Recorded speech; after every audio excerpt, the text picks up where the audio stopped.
Your life as every level of an undercover agent. Level 1. The recruit. You don't apply to be undercover. Nobody does. You don't walk into a federal building and check a box that says undercover operator and wait for the assignment.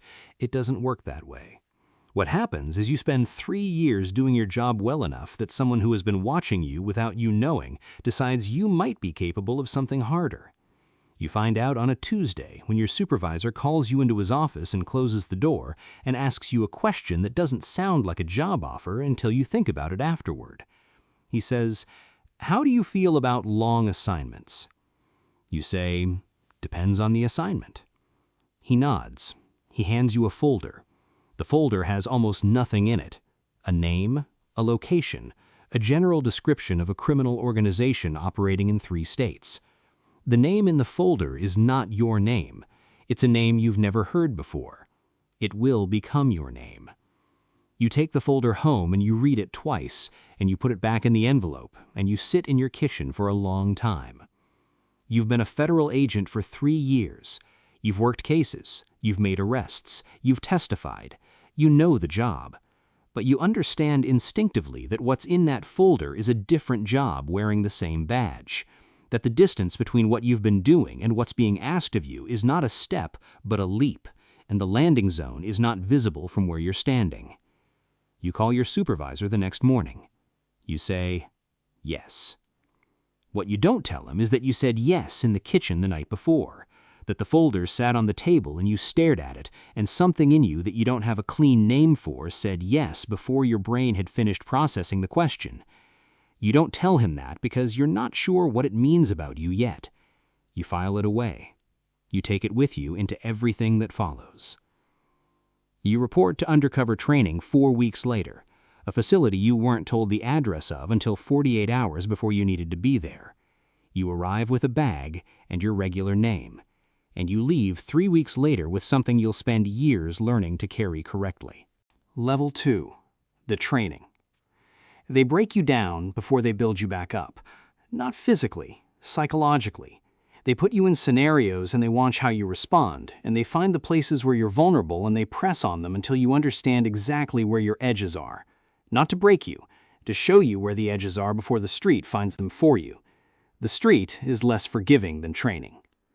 Week 1 is identity construction.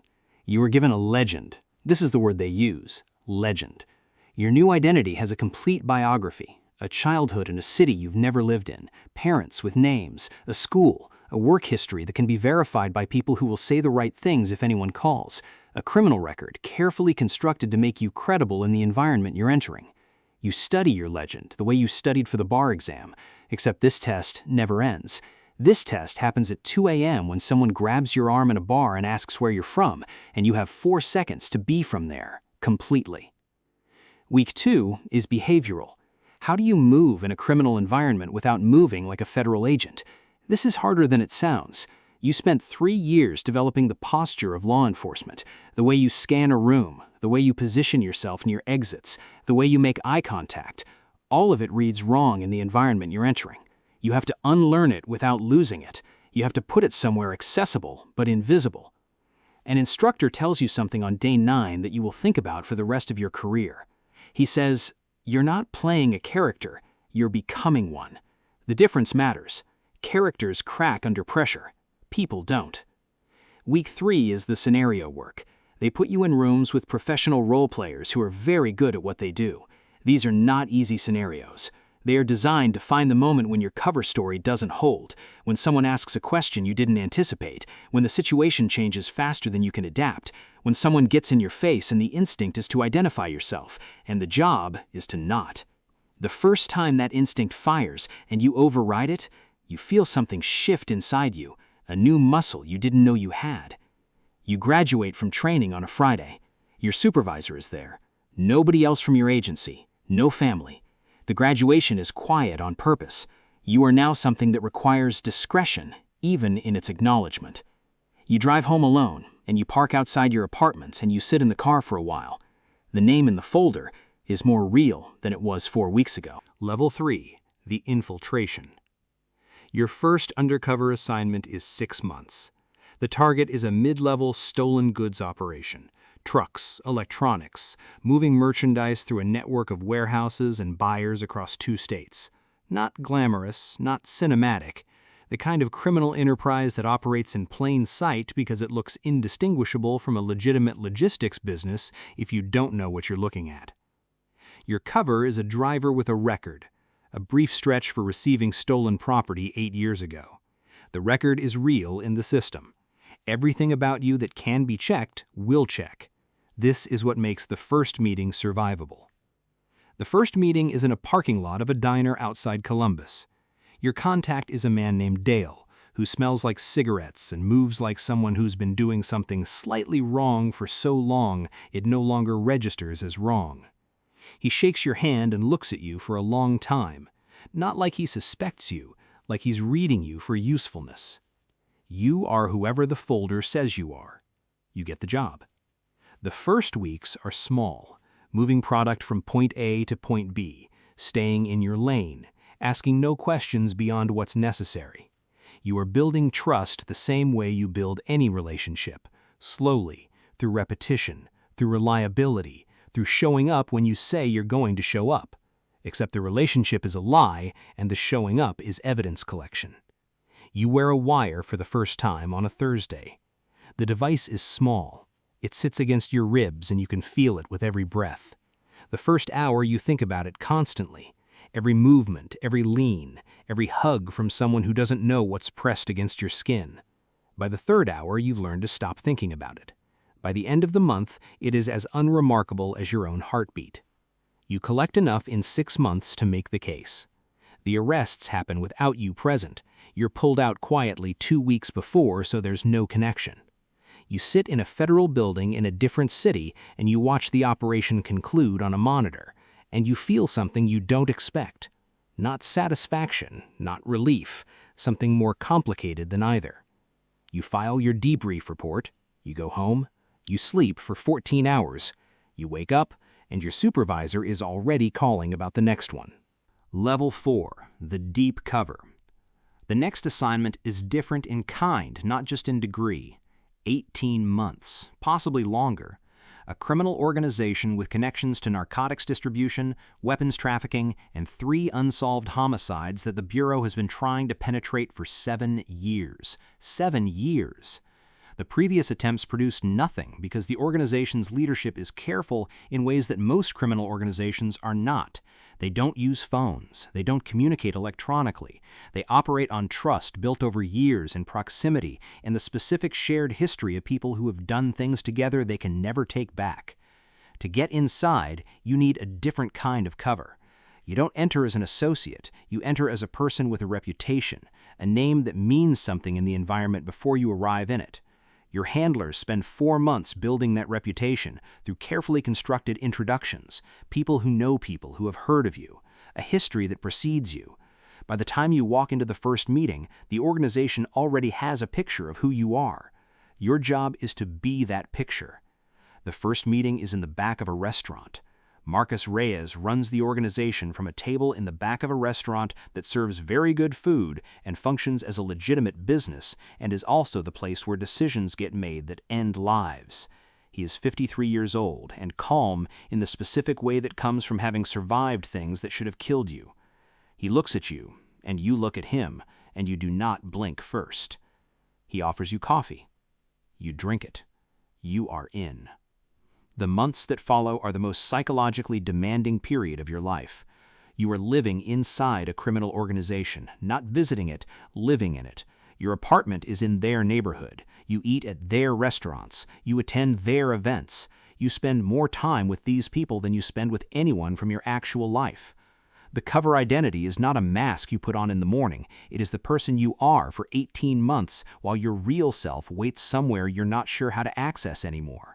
You become genuinely good at what the cover identity does, the organizational things, the movement of product, the management of relationships, the navigation of a social world that runs on reputation and violence, and the specific honor code of people who operate entirely outside the law. And you are collecting everything. Level 5, the crossing. There is a moment in every long, deep cover operation when the line gets tested. Yours happens at month 9. Marcus Reyes wants you to do something. It isn't an ask, it isn't optional. The way he presents it is so casual that you almost miss how much it isn't casual. He says it the way you'd ask someone to pick up lunch, like it's nothing, like it would only be strange if you said no. He wants you to be present at an event that will not be legal. Not just present, participating. Your role is specific, and if you don't play it, someone will notice, and the 9 months of access you've built will be gone, and 2 people in the organization who the Bureau believes are cooperating with a rival group will know your face. You have 4 seconds to decide. Your handlers cannot help you. There is no time for consultation. This is the specific feature of deep cover work that no amount of training can fully prepare you for. The decisions happen in real time, in rooms your handlers can't see into. You make the call. You find a way to be present that falls inside the legal framework your operation has established, a narrow gap in the possible that you identified and walked through in 4 seconds, because 9 months of living inside this world had given you a map of the possible that your handlers didn't have. You file the report afterward. Your supervisor reads it and doesn't say anything for a long time. Then he says, "You made the right call." You don't feel relieved. You feel the weight of what it means to be the only person in the room who knows what the right call is. The line gets tested 3 more times in the following 9 months. Each time you find the gap. Each time it gets slightly narrower. Level 6, The Fracture. Month 14. You are sitting at a table with Marcus Reyes and 2 other men you've spent more time with in the last 14 months than you've spent with your own family. The conversation is ordinary, the kind you've had 100 times. Someone is talking about a fight they watched on television. Someone else is complaining about a supplier. The food is good. The room is warm. And you realize you like them. Not in a way you invited, not in a way you chose, but in the accumulated way that proximity and shared experience creates whether you want it to or not. You have been inside these people's lives for over a year. You know who they call when something goes wrong. You know what makes them laugh. You know the names of their children, and you have met some of those children, and some of those children have decided they like you. This is called going native. The Bureau has protocols for it. You've been told about it. You've been warned about it. You've been through psychological evaluations specifically designed to flag the early signs of it. None of that prepared you for the actual experience of sitting at a table with people you are going to destroy and realizing that on some level you don't want to. You don't act on it. You are very clear with yourself about what you are and what they are and what the operation requires. You write the contact report the way you always write it. You file the evidence. You continue doing your job with the same precision you've brought to every previous week. But something is different now. You know it. Your supervisor knows it because he can read your reports the way a doctor reads a patient's chart. He calls you in for an evaluation, a psychologist, a 2-hour conversation that is both a check-in and an assessment. She asks you how you're doing. You tell her the truth. She recommends you be extracted. You fight the recommendation. You have 4 months left in the operation, and the case is close to complete, and losing continuity now would cost the prosecution significantly. You win the argument. You go back in. For the next 4 months, you hold 2 things simultaneously that cannot be held simultaneously. You do it anyway, because the alternative is worse. You do it because the job requires it. You do it because you are still, underneath everything, the person who said yes to the folder on a kitchen table. Level 7, The Takedown. The operation ends on a Wednesday in March. 41 agents across 3 cities, coordinated, simultaneous. The kind of operation that takes months to plan and hours to execute and produces years of prosecutorial work. You are not in the field. You were extracted 5 days earlier, under a pretext that you constructed carefully so the extraction looked like your own decision rather than an institutional pull. The cover intact, the organization unaware. You watch the takedown on a monitor in a federal building. You watch Marcus Reyes being arrested in the back of his restaurant, the table where you've eaten lunch more times than you can count, the chair where you've had conversations that are now evidence, the room where you sat for the first time and didn't blink first. He looks confused, not afraid, confused, which means he didn't see it coming, which means your cover held for 18 months, which means the operation worked. You feel the thing you expected to feel, the professional satisfaction of something built correctly concluding correctly. And underneath it, something else. You don't examine it closely. You file it in the same place you filed the thing you felt in the parking lot after the first operation. The place inside you where the undercover work goes. The place that's getting fuller with each operation, and that you're less sure than you used to be has enough room for everything that still needs to go in it. The debrief takes 2 weeks. Every conversation you can remember, every meeting, every exchange. Your handlers reconstructing the 18 months into a timeline that can be handed to prosecutors and turned into a case that survives appeals. You sit in a room with lawyers and agents for 2 weeks, and you disassemble the cover identity piece by piece, and you give them everything it produced. By the end of the 2 weeks, the cover identity is gone. You drive home. You park outside your apartment. You sit in the car for a long time. Level 8. The cost. Nobody talks about what undercover work costs. Not in the official materials, not in the training, not in the debrief. The debrief is about the case. The debrief is about what you collected and how it can be used and whether the cover is burned and what the operational security implications are for future work. Nobody asks what it costs you. Your relationship ended sometime around month 8 of the first deep cover operation. Not dramatically, the way things end when one person is present and one person isn't, and the absence becomes permanent before either of you formally acknowledge it. You were living inside a cover identity in a different city, and the person waiting for you at home was waiting for someone who didn't quite exist anymore, and eventually she stopped waiting, and you understood, and you didn't blame her, and you still don't.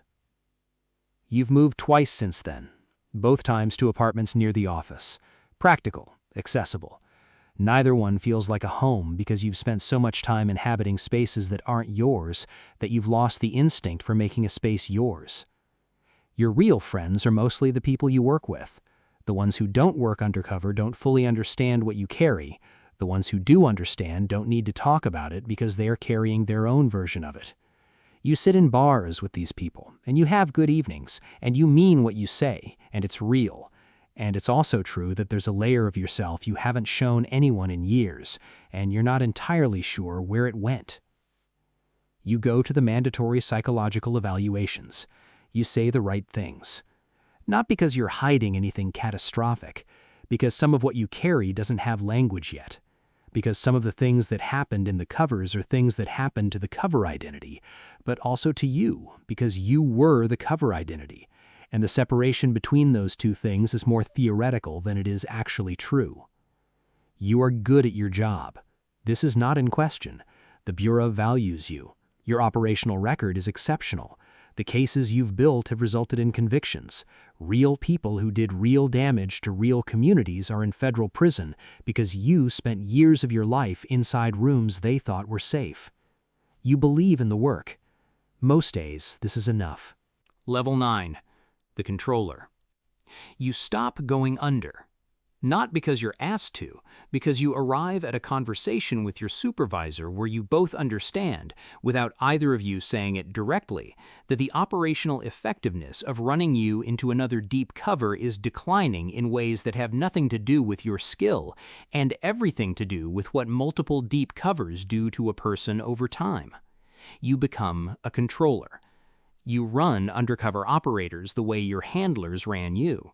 You build the covers. You develop the legends. You are the voice in the earpiece and the person on the other end of the call at 3 a.m., and the one who reads the contact reports and sees things in them that the person who wrote them doesn't see yet. You are very good at this, not because you're detached, because you are not detached. You understand what the person on the other end of the line is carrying in a way that no amount of institutional training produces. You understand the moment the contact report starts reading differently. You understand the week the cover starts fraying before it becomes visible to anyone else.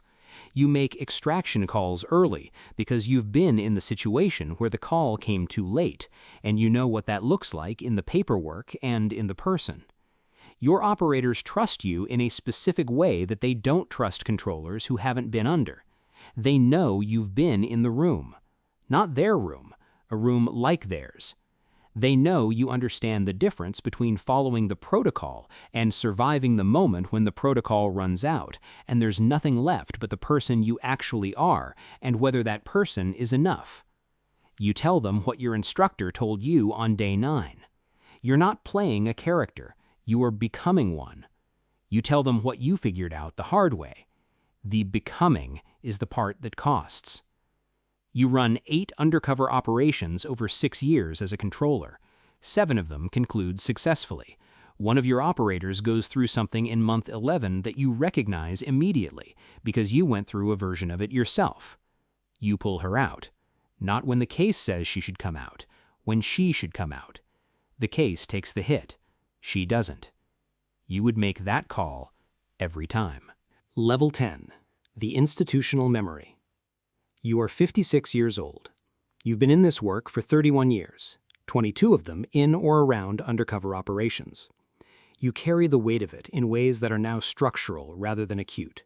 Not the sharp thing it was in year 3 or year 7 or year 12, the dull, permanent weight of someone who has carried something for long enough that the weight and the person have become the same thing. You teach now. Not formally, you don't have a classroom. What you have is the specific authority of someone whose operational record speaks for itself. New undercover operators are sent to spend time with you, not to be trained, to be told the truth.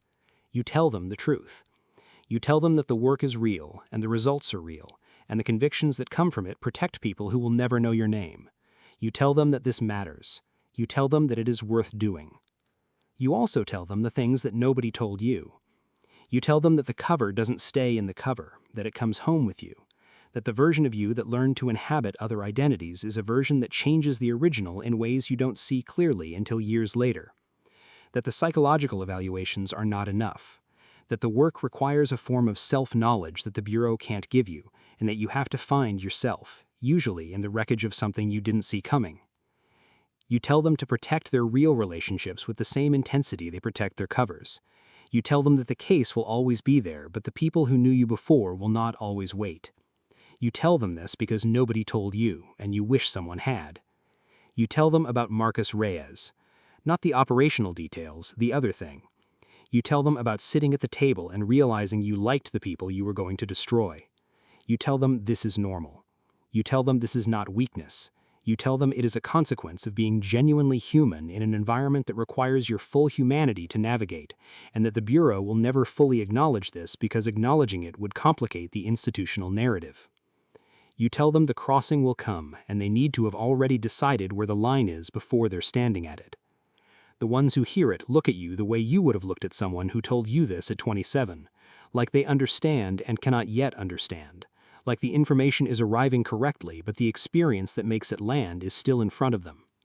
You know, you were them, and somewhere right now a supervisor is closing a door and asking someone how they feel about long assignments, and the folder is being handed across a desk, and someone is taking it home, and they're sitting in their kitchen with it on the table, and something in them is saying yes before the brain has finished the question, and you hope with everything you have that they find their way to this side of it, with everything still intact that can be kept intact, and with the wisdom to grieve what couldn't.